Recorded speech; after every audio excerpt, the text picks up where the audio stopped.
Hi, it's Andre again. Today we're going to have a look at the 8296, which is the last model on the Commodore PET line of computers. And it's actually quite different from its predecessors, and we're going to have a look at how it evolved and what it can do. Have a look at some timings, some schematics, and I'm going to react on the Transactor Demo, which is a demo specifically for the 8296. So if you're interested, stay tuned. In the last two videos, we looked at the original PETs with the discrete video logic output. We also looked at the more modern PETs with the CRTC chip that does the video timing. And today we're going to look at the 8296. The 8296 is basically top of the line of the Commodore PET heritage, if you don't count the Super PET, which has a separate processor. It's based on the 8032, but it has 128 kilobytes of RAM. It includes the 8096 extension board that was available for the 8032. And the video can use actually 8 kilobytes of video memory. And to accommodate that, Commodore implemented a complete new system architecture for the 8296. And to understand how the architecture works, we have to look at how it evolved from the 8032. When you look at the 8032, or here in this case the 4032, we have the CRTC, which does all the timing, and we have that video pipeline, and that is what we looked at in the last video.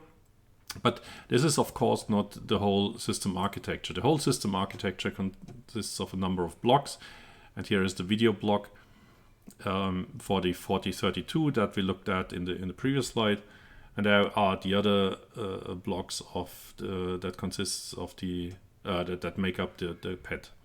We have the I/O, which is basically the same for all the machines. We have the ROMs, which are basically the same for all the machines except for say technology upgrades and larger ROMs, larger chips. And we have the RAM, which in the original was static, but then in the second already was dynamic RAM.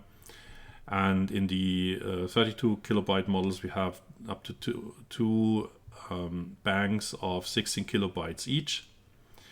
We have the refresh address timing and address selector and so on as all a separate block here from the video block, or here CPU in the middle. So to create a new architecture, what if we could just remove that whole block here and save a lot of that of that logic and yeah, chips, chip counts, and so on. And that's what Commodore did. They removed the video, the system RAM, and included it in the video RAM. So we have the 64K dynamic RAM here, which includes the video RAM now. We have to extend the address selector or multiplexers to accommodate for the addressing logic of the dynamic RAM. We'll have a look at that in a moment. And then we add the 80 column mode because we need to have that second ledge again. And we have the 8096 extension, and then we have the 8296.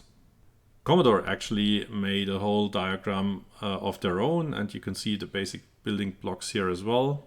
You have the CPU here, we have the ROMs here, and this part here in the middle is basically the video part. And on the right hand side you see the I/O part. And the video part, you have the CRTC here, you have the address lines, the multiplex or address selectors, the RAM, the latch, the character ROM, shift register, and video output. That's the video pipeline. So it's all there. The only thing they missed out on is the second ledge for the 80 columns. Looking at this diagram in more detail, what it looks like being strange is they have a single video RAM address bus, even though they have to accommodate for two video RAM accesses per CPU cycle for the 80 column machines.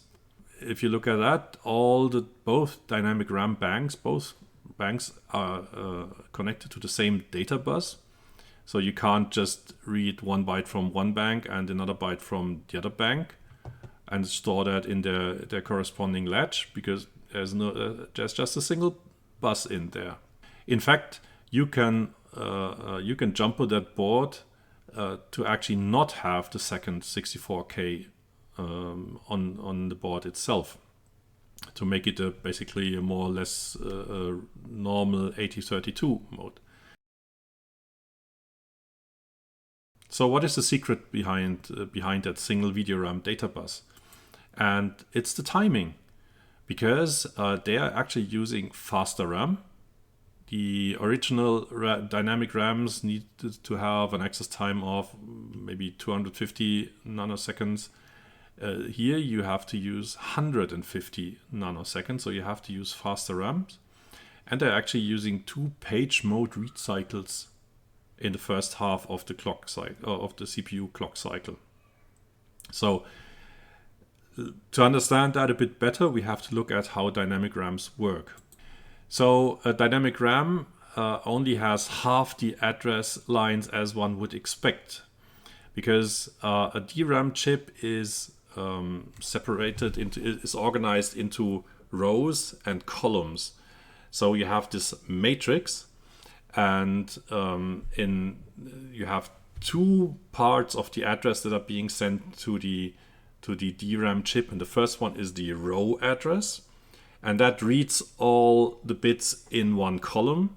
And then you have the second bit, that is the column that selects actually the exact value from that row, and then the RAM chip actually writes back the values into the capacitors. As I said, DRAM is a transistor and a capacitor. When you read it, the capacitor is empty, the value is deleted more or less.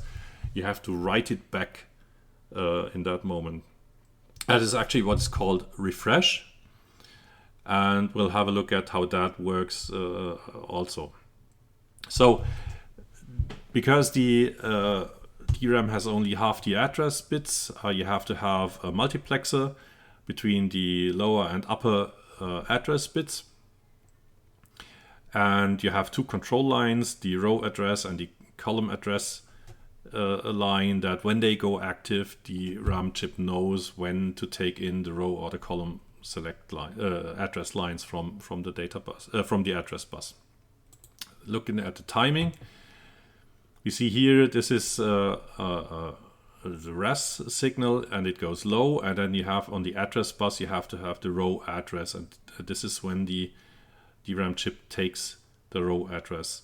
And then you keep that row address select low, and then you do low on the column address, and then at that moment you have to have the column address on the address bus. And then when after a certain timing and so on, the transfer is done, you can release the CAS, and you can also release the RAS. But what I've shown here is the page mode read cycle, which means you can have a single row address or page for the dynamic RAM, and you can use multiple row addresses and get a faster access to multiple addresses on the same page. And that is what's actually used here. You see here we have the row address, we have the column address, and the signal, and we have the multiplexer control signal, and that's what I showed here as the select line. So first you have the row address signal has to go low, then you have to switch over the address lines, and then the column address signal goes low. So how is this created in the 8296? And that's with the so-called master timing.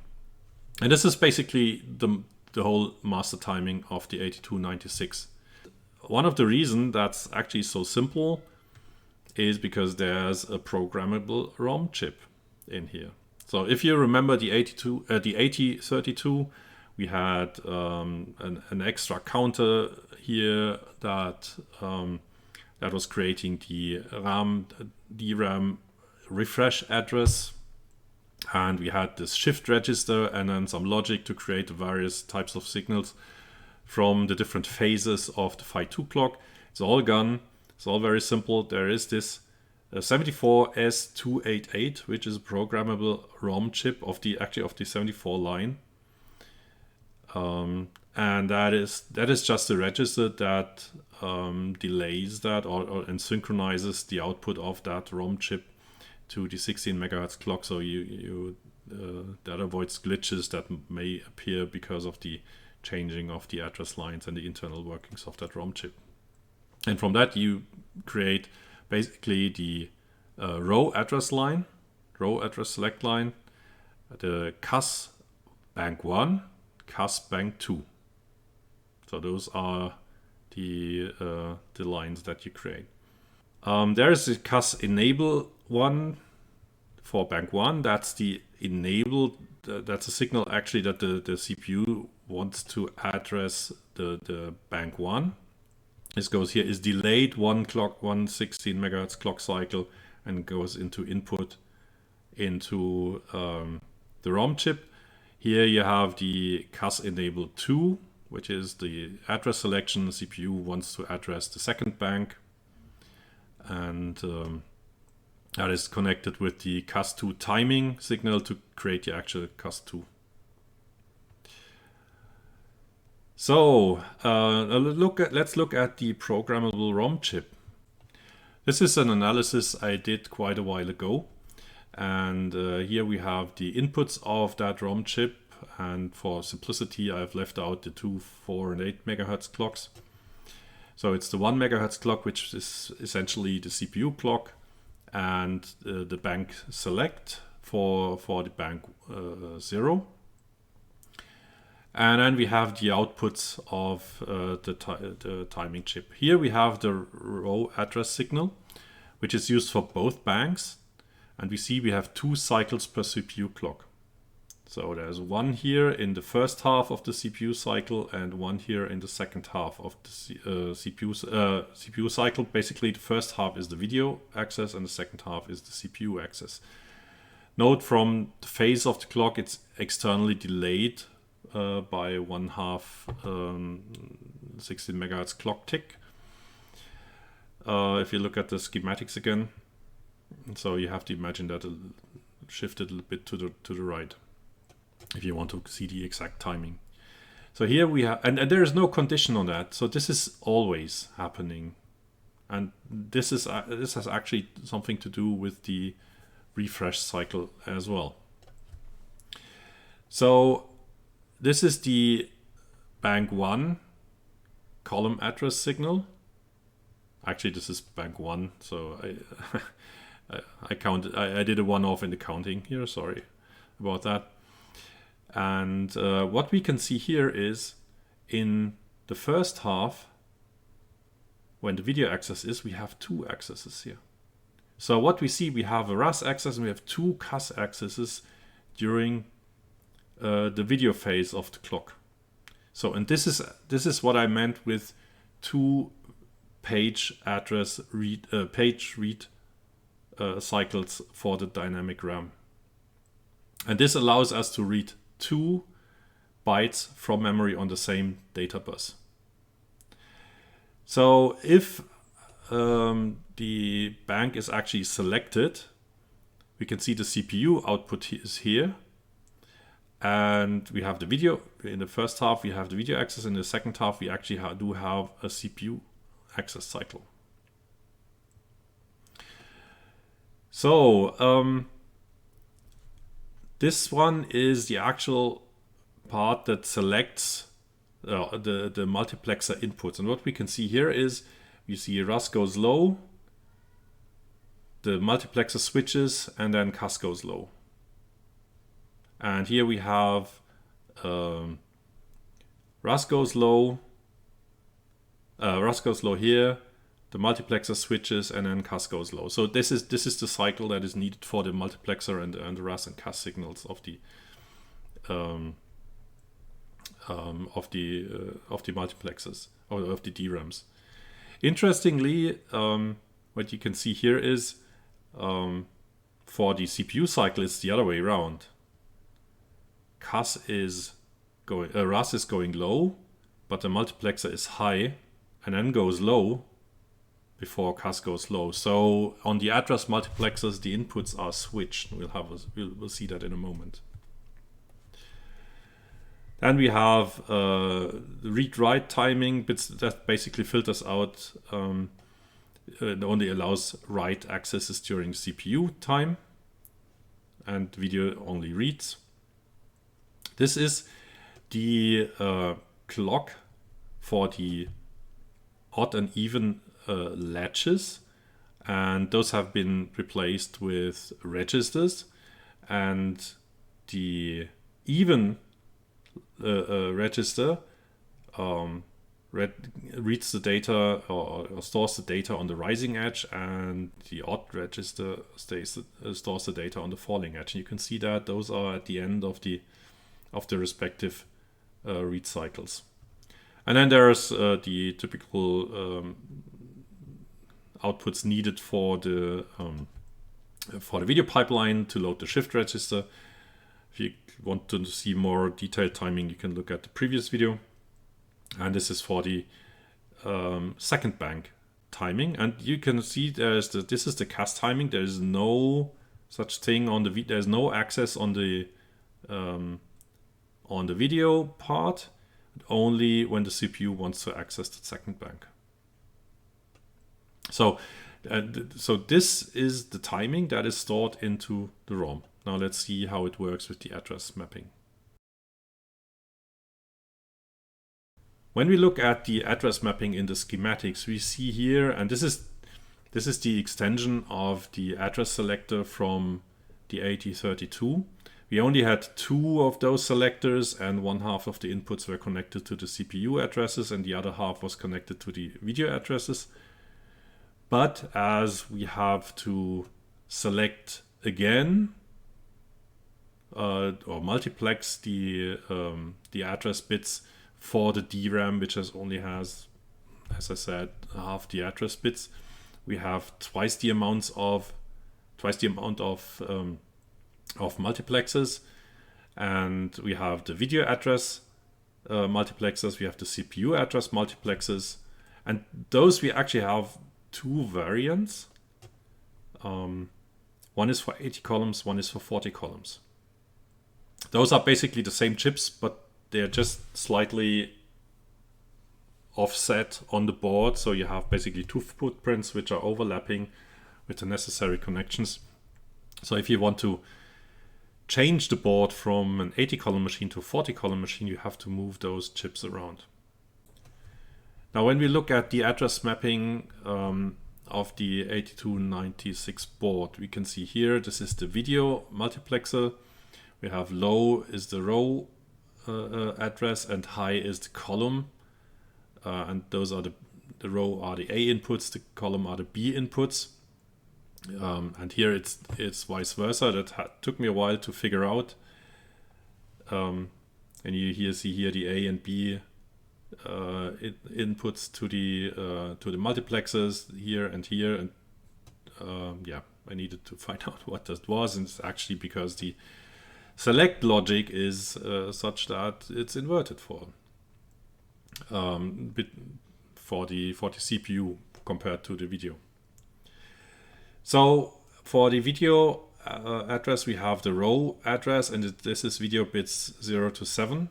Then we have 8, 9, 10, 11. So in total 12 address bits, which allows for 4 kilobytes of addressable memory. But we also have the clock VLA. And this signal is here to switch between, or to allow the page mode read cycle, the dual page mode read cycle.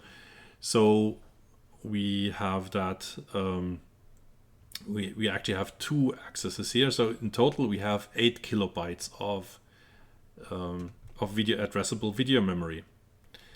And the reason why those bits are made such is important, because the CRTC, the video chip, counts all the video addresses, and the lowest frequency it counts is 0, 1, 2, 3, 4, 5, 6, 7, and so on. It starts from 0. And the reason why as it actually is the lowest address bit in the 80 column in the 80 column setup is not in the row, is because these always count, and that means the CRTC, by continuously and repeatedly reading the video RAM, is actually refreshing the RAM chips. Even if there is no access from the CPU or whatever, these address bits cycle through by the as done from the CRTC, and they make sure that every row is counted is read at least once during the 20 milliseconds of a screen refresh, and that's actually doing the memory refresh, so you don't even need any kind of extra refresh counter.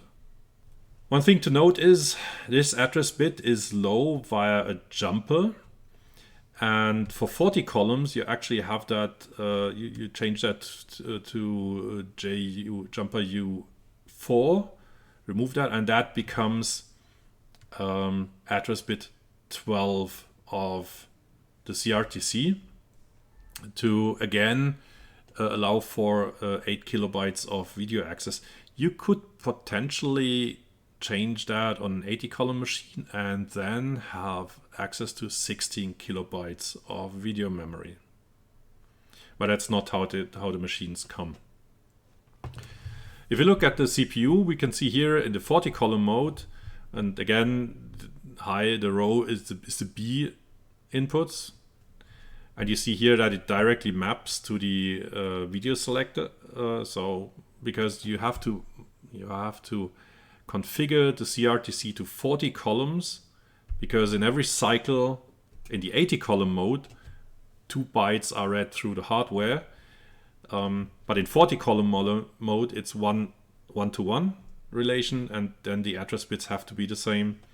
And you can see here that this clock VLA bit is actually used as bit 13, so it's a weird mapping on the CPU side, but it totally makes sense on the video side. In the 80 column mode, you can see here that bit 0 of the CPU address is that here on the column side, which corresponds to that clock VLA bit, and therefore this is the lowest address bits, and that's what the CPU what the video reads on the 2 accesses during one video cycle, and then all the other bits are shifted by 1.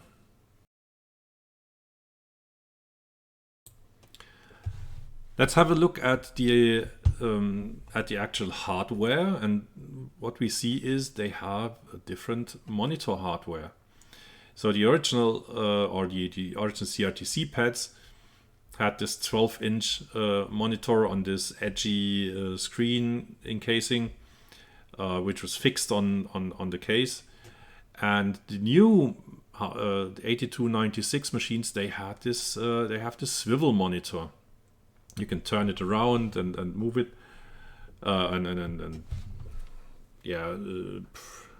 tilt it. The question is, do they need different timing? And we can see that on the ROMs, where the editor ROMs that actually contain the timing values for the CRTC. So what you can see here is I've been looking through the different ROMs on the Commodore archive, and I've been looking through and recording the different video timings. So what you can see here for the 12-inch models, you can see that they all have the same horizontal timing, even if they are in 60 Hertz or 50 Hertz models. The only difference that is made is in the vertical timing. So that is the number results in a change in the number of total scan lines. So the 60 Hertz models have 333 scan lines, and the 50 Hertz models have 400 scan lines. You can see the resulting frequencies here.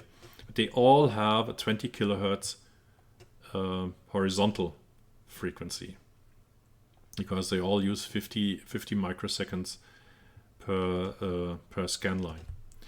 And if you look at the 8296, this is actually different, and this is interesting because it has the horizontal timing of the original 12-inch monitor.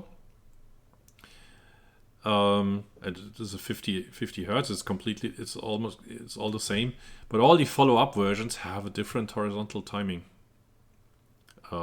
which goes to 59 cycles per scan line, and it results in almost 17 kilohertz horizontal frequency, 339 scan lines per screen, and then in the 50 hertz screen refresh rate. I didn't find any 60 hertz versions here.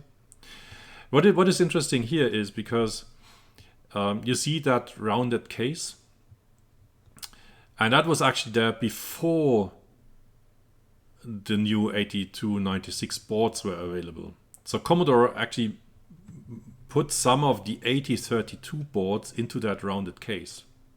So they had to turn them and put a lot of wires in there. And those are called 8032 SK, separate keyboard. So one would expect that actually for the 8032 SK, they would have the new timing. So you would actually expect this the other way around, so that this horizontal timing would reach into the 8032 model, but it isn't. Interesting. Maybe, I didn't test it, this swivel monitor works just as well with the 12-inch monitor timing. Other timings exist. For example, there's a strange version of that 8032 ROM, which seems to be strange only in the date code, which is from 83, which is utterly strange because that should be a different one. Maybe it has been patched and has not been noted on the website. This is actually a PAL timing. It's really a true outlier. So if you look at the two timings for the 8296, which is actually correct, and what we find out, none of them is actually conforming to the specs. So we have the 50 microseconds per scan line, and we have the 59 microseconds per scan line, and what is actually expected here is 54.5 microseconds. Seems to work both ways. Okay, this is something new. I'm trying out a reaction on the Transactor Demo, which is a real cool demo on the Commodore 8296. This is only a very short reaction on the actual demo. If you want me to publish the whole reaction of the whole video, that would be a separate video on my channel. Comment it and put it down in the comments and let me know if you want to see that. Okay guys, this is something new. This is a reaction part, and I'm looking at this video from the Vintage Computer Festival in Berlin. It's about the Transactor Demo, 8296 demo, mainly by Bodo Hinüber and his team. The presentation is in German. I'll skip over some parts and I will translate the important parts and try to comment on the demo. So let's get started. Also herzlich willkommen zum Making-of von Transactor, der Commodore oder PET 8296 Demo, die wir letztes Jahr auf der Deadline Demo Party in Berlin released haben. So they released the demo in 22 on the PRT demo in Berlin, if I got it. And this is a presentation on Rabenauge, I think that's a demo group, and Computerkunst EV Berlin, what's eingetragener Verein in English? Well, it's a club. Yeah, well, a computer arts club in Berlin, and Bodo is giving the presentation.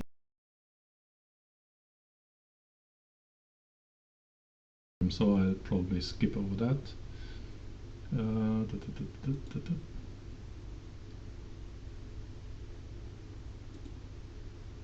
Okay, let's start the demo. Also das Besondere daran ist, wie hier auch steht im Text, dass wir einen neuen Grafikmodus entwickelt haben, den sogenannten Mode 2.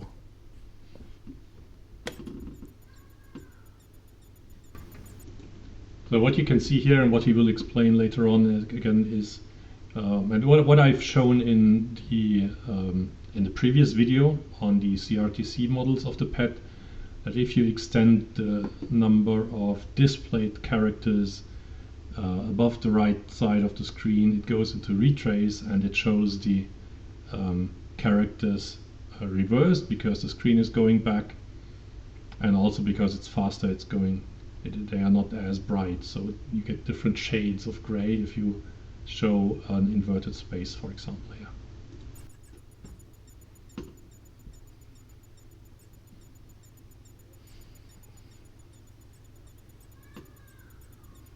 Das Besondere beim Mode 2 ist, der Computer kann eigentlich nur ein Schwarz und ein Grün, und beim Mode 2 gibt es halt. So what you can see here again is you have the different shades of green. You have the black, you have the bright green, and you have the kind of dark green, which is, if you look closely, you should see that those characters are reversed and are going backwards. I can't actually identify the exact characters, but yeah, they should be going backwards. Bis zu drei grüne Töne.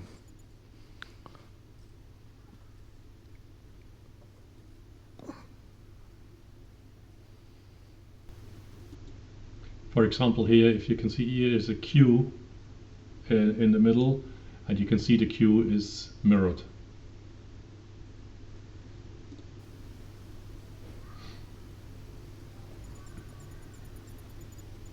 Same here.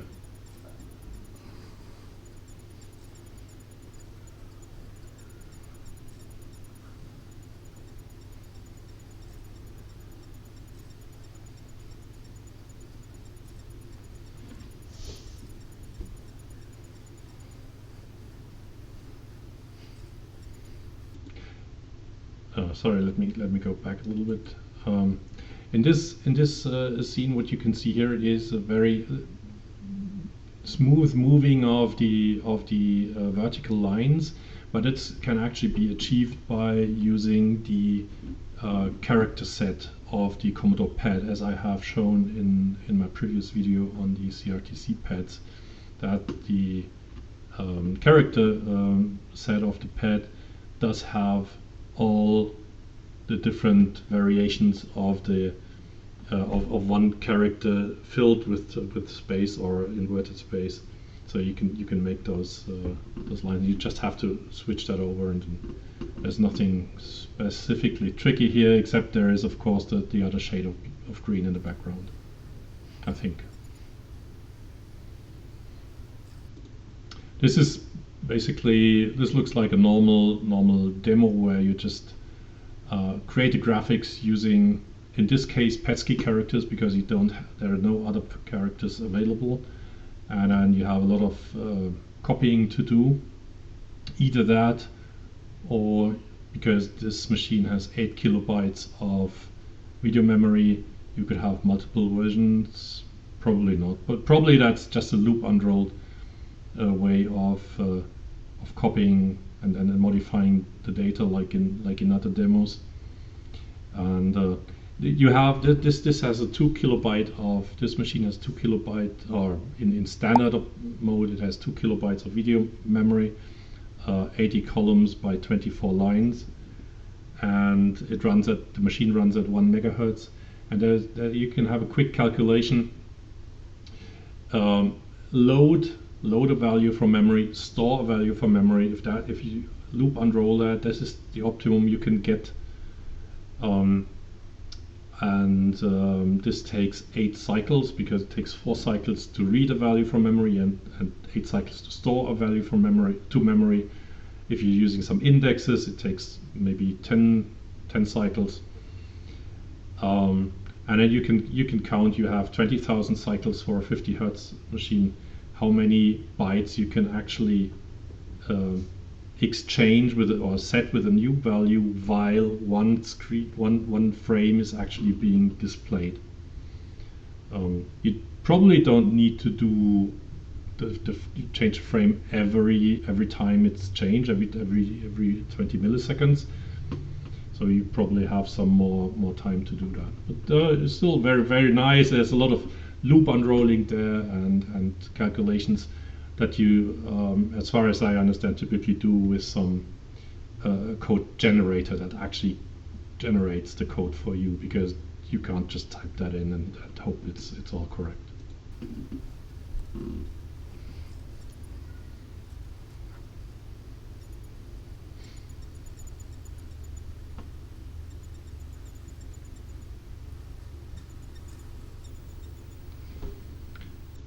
Now that's really an interesting one. He's going to explain it a little bit, but what I want to show you now is this movement is very, very fast.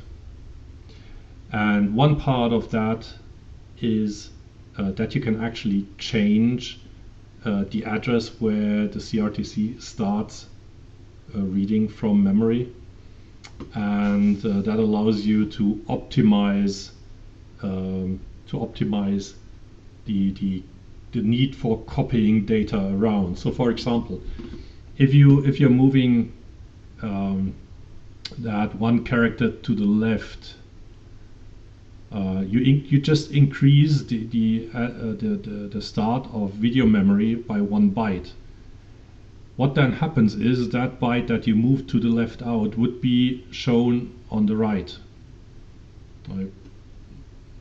Because that's how the video memory works. But you have moved the whole thing to the left, one byte, one character, and the only thing you need to exchange is you need to exchange these 25 bytes, or maybe 30 something, I think is the video mode they are using, in during one screen, and that's way less than what you actually than what is needed if you would have to move the whole screen. And of course, this machine makes it possible because it has 8 kilobytes of video RAM that you can use. So you have a lot of place where you can move the memory around. Basically, what you can do is you can have a long video. So when you scroll up and down, it's just moving the start of display memory a line up and down. Maybe you do some soft scrolling, which is possible vertically, and the only thing is you have to make sure you are on the left hand, right hand side, on the right position. Very clever.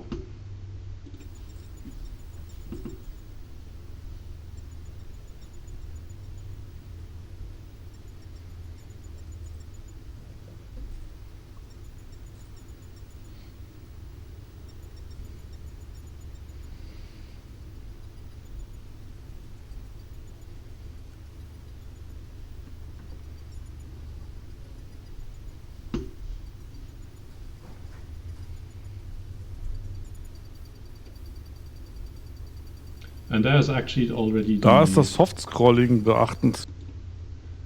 What he explains is the soft scrolling, what I just said.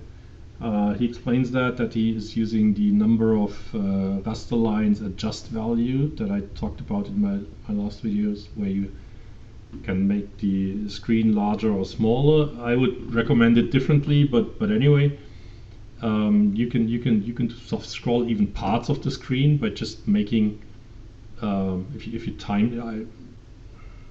I think I've shown that in my last video as well. You could time that by a raster line and change the height of the window of a character, and then you make one line smaller, and the next one, and then there are a couple of lines the normal height, and then you make one larger, and then once you have to scroll one character line, you copy that over and just reset the time. You just have to time that according to the raster line. Svert? That's me. I got a special greeting.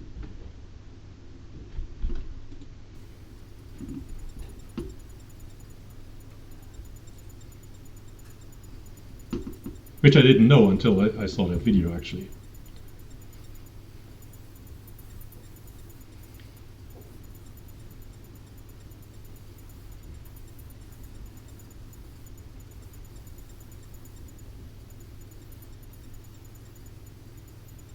So again, what you can see here is they have reduced the height of one character, so you can see it's only the top part of a C or of an A and of an E or so. So you can have much more variation in the pixel output of the screen if you do the if you decrease the number of raster lines that you actually have to display from that specific character, and then you start over after I think this looks like it's a 4 raster line character height. I've demonstrated 2 character raster line in my previous video, where you can do much higher resolution.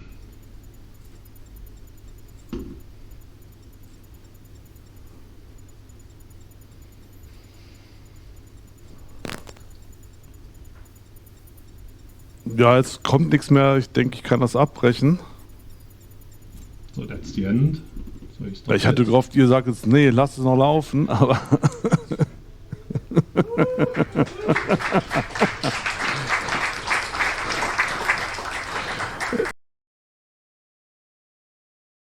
So this is an 8296 board.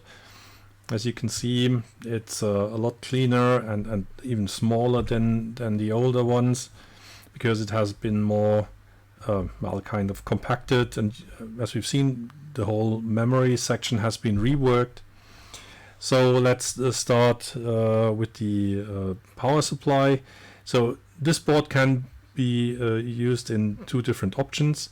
If you run it in a machine without the disk drive, you have the typical Commodore PET power supply with the rectifiers, the voltage regulators. You have that big capacitor over here. But if you run it in a system with a disk drive, the disk drive machine actually has a switching power supply, which is separate, and then all of this goes away, and you basically plug in here 5 volts, and then that's it. You have the 2 RAM banks very neatly aligned here, and those are the address multiplexers, and you can see here those are 2 ones are the 2 for the video, and those 2 are the ones for the CPU. And you can see here that you have maybe if I can zoom in a little bit, you see here that you have extra holes, so you can remove, if you remove those and solder it in place just next to this place that they are into these holes, then you can make that a 40 column machine instead of the 80 column machine that it is currently is. Okay, then we have the I/O here, which is the 6522. We have the 6520, the PIA, and those are doing IEEE 488 with the driver chips for IEEE 488 and the user port. And actually we have the PIA for the keyboard is over on that side. Then this is the CPU. Those are the address buffers, amplify and all the address bus signals. This is the CRTC, and this is the data bus buffer that this connects the video data bus with the CPU bus. Those are the 2 latches for the odd and even data that we discussed. This is the character ROM. This is the shift register. Here we have timing. So this is UC2. This is actually the timing ROM. This has been replaced already. So the timing logic. This is the delay register that we've seen on the master timing. Here's a little bit of glue. This is the actual clock. Here is the ROM, and here are the two PLAs. Well, there should be the two PLAs, but they are missing on my machine because I had to repair another one. This is the register for the configuration register for the AT96 extension that you can write to at address FFF0. And the reason why that is, this is a 273, 74 LS 273. And this is, if I understand, I haven't found a better one, the only one that actually has a reset input of those registers, which makes it an obvious choice, because on reset you have to disable the extension. So yeah, and this board is smaller than the other ones, and you typically they're oriented differently, and in the Commodore PET case, and it has this. It does have the soldering place for the typical keyboard connector, but it has this DIN connector for the separate keyboard. So all in all, it's a very nice board. I really like it, except for the fact that the PLAs are really prone to break. Let's look at the schematics in a deep dive, and I'm going over that a bit quicker than in the other videos because most of the stuff we have already discussed. So this is the master timing. As I said, there is no refresh address counter. This shift register is gone. It's all done in that ROM, which makes it actually very simple and very, very clean. This, by the way, is a PLA. Basically the same type as is in the Commodore 64, and also prone to the same problems regarding reliability. So they are dying. You can replace them with some EPROMs nowadays. All the logic equations are available on the archive. Let's look at the main 64K DRAM bank and the address multiplexers that I've shown before. As you can see, there's nothing really special. There's the DRAM, and this is the CPU data buffer. So this is what separates the CPU data bus from the DRAM data bus. And here you can see this one goes to page 8, which is the second bank of 64K, and this goes to page 8 and 5. 5 is the video, which is the next slide, and 8 again is the second bank. So here we have the video, and now it is more cramped because it's not just a CRTC as in the Ep.32 schematic, but here we can see the odd and even latches, and you can see they are on both sides. They are attached to exactly the same data bus, to the RAMs, and the same address lines or input to the character ROM. And we have the character ROM, we have the shift register, we have the bit 7, which comes from here and goes here in this delay, and there's the inverter. This hasn't changed at all. And then we have the display enable, which is the signal from the CRTC when the display data is actually valid. It's again delayed. If you want to go more into detail how that works, you can have a look at the at my Ep.32 video, and there is the video output stage.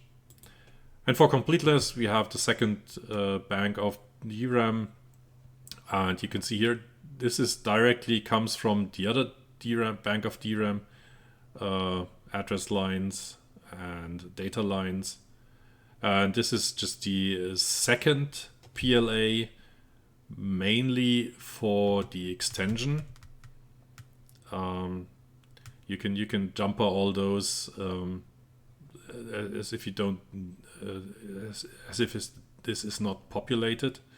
This is the configuration register of the 8296. It's write only at hex FFF0, which is selected here. So yeah, so it's a very interesting machine. Let me know in the comment if I should make another video on how the memory mapping works and what you can do with the 8296.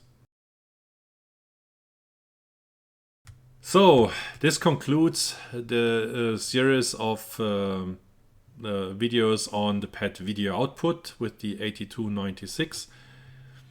We've seen the very discrete logic video output here, which is quite interesting, where you can learn a lot about how the internal timing works, how we can optimize that into using as few chips as possible for Commodore. And then we have the 4032 and 8032 model with the CRTC, which gives flexibility for setting up the board for a 40 column or for an 80 column machine, and shows you how you increase the bandwidth to improve the video data throughput, so you can get 80 columns with a 1 megahertz machine. And finally the 8296 as a kind of a crown of that heritage line with 128K of RAM and so on. So that's it for this video. Hope you like it. Thanks for watching and see you next time.